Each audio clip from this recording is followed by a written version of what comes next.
of course, at the moment, the National Assembly is hosting the members of Parliament for induction at Safari Park, and also the senators are beginning the induction in Naivasha today to run until I think it's Friday or Saturday for them to learn about the rules and procedures, but also the role of parliamentarians. And so much has been going on, which we'll be looking at, including the question that the Governor of Central Bank of Kenya, Patrick Njoroge, is raising about the debt burden.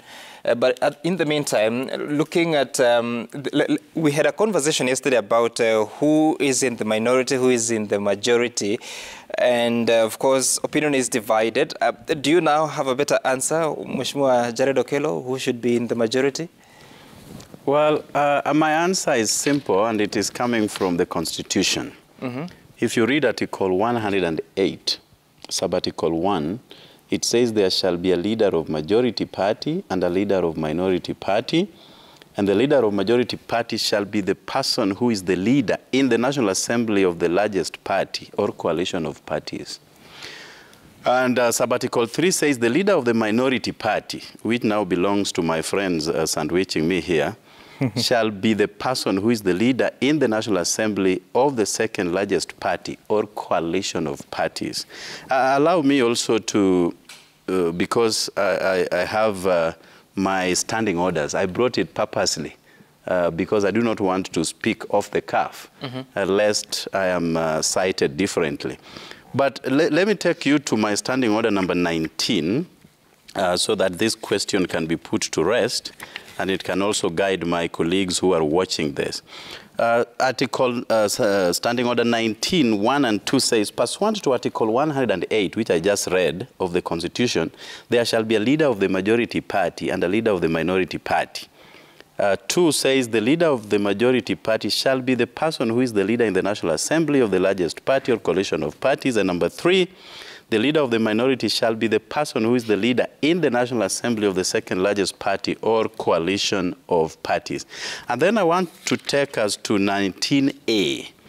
19A, sub-article 2, which says in electing members, and this is where the rubber meets the road.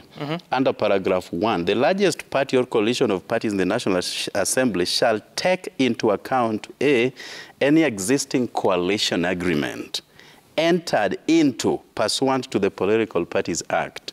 And number 2, the need for gender balance. Now, you understand, Sam, that towards the end of last Parliament, we amended the Political Parties Act that now recognizes coalitions, registered coalitions, which are done by the Register of Political Parties.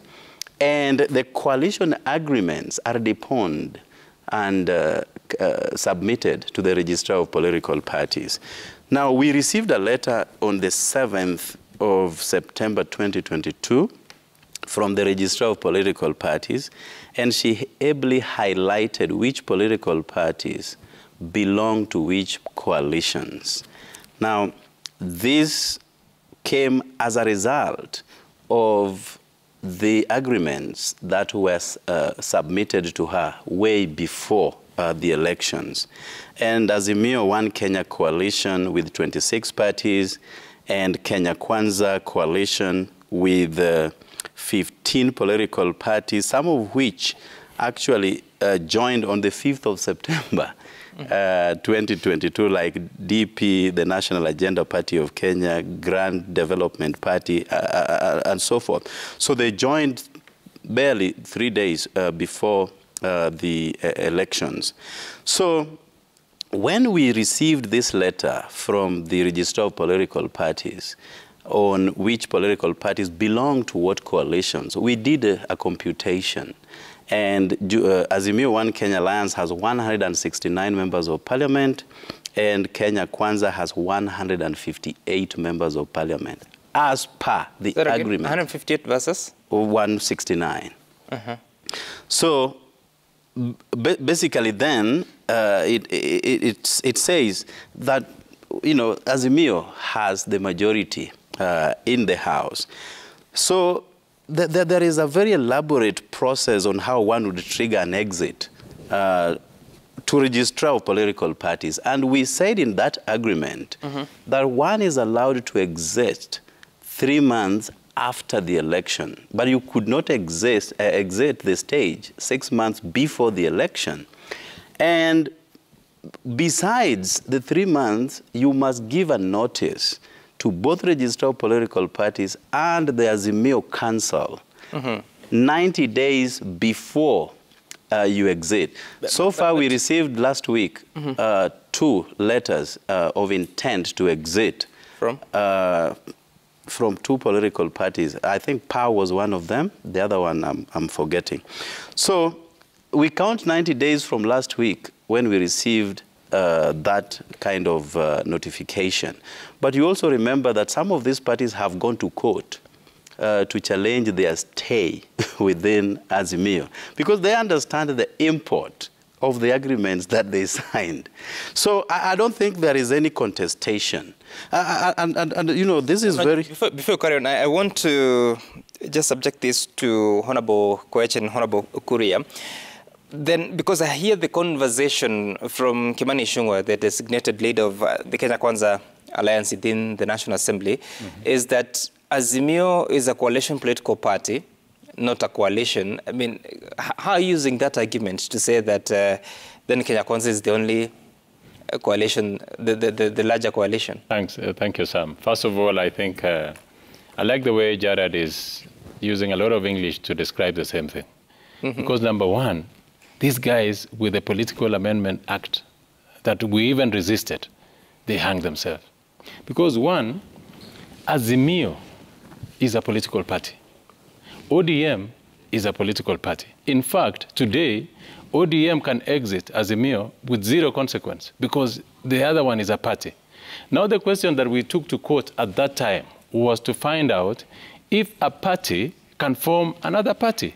And that matter was the court pronounced itself on that matter. But let me tell you, ODM as a party nominated members to the National Assembly. UDA equally nominated members to Parliament. So even Azimio will have nominated its members if it had numbers to Parliament. It was used as a vehicle of convenience to bring in the other parties and to make it easy for their chairman at that time to pick the running mate from within the Azimio team. Now, Kenya Kwanza, using the same Article 108, Kenya Kwanza is a coalition or political party, while Azimio is a political party coalition registered under the amended political party. No, coalition political party. Yeah. So there is no question about who is the majority. The majority by coalition or even by individual numbers of members is Kenya Kwanza. There is no question about that. And that is why even if you use the strength of how each one of those parties did nominate, you will get to know. Azimio had as one member, I think. But the same case applies to Kenya Kwanza. The nominees are specific from political parties like UDA. Yeah, but I'm saying now we are not a party. Kenya Kwanza is not a party. Kenya Kwanza is a coalition. You have all these other parties that have come to support us, but now as different as what do you mean to support you? To work with us as a coalition. But it is not. We are not a party. Kenya Kwanza is not a party. Azimio is a registered party. Azimio is a registered party. So for you, how many groupings? How many coalitions do you have in Parliament now? I'm not sure about the number, but I was speaking on to this matter of majority using the Article 108, which I think the Speaker will pronounce himself on the matter. But looking from where I am, and even having explanation from different lawyers, yesterday I saw, was it Kibe? Yesterday's one of the dailies yesterday, and now Kibe Mugai was trying to explain, these guys have no case at all. They have zero case. And again, let me tell you something. You cannot legislate to have someone support you. You can't. You can legislate other things, but you cannot force me to support you. Okay.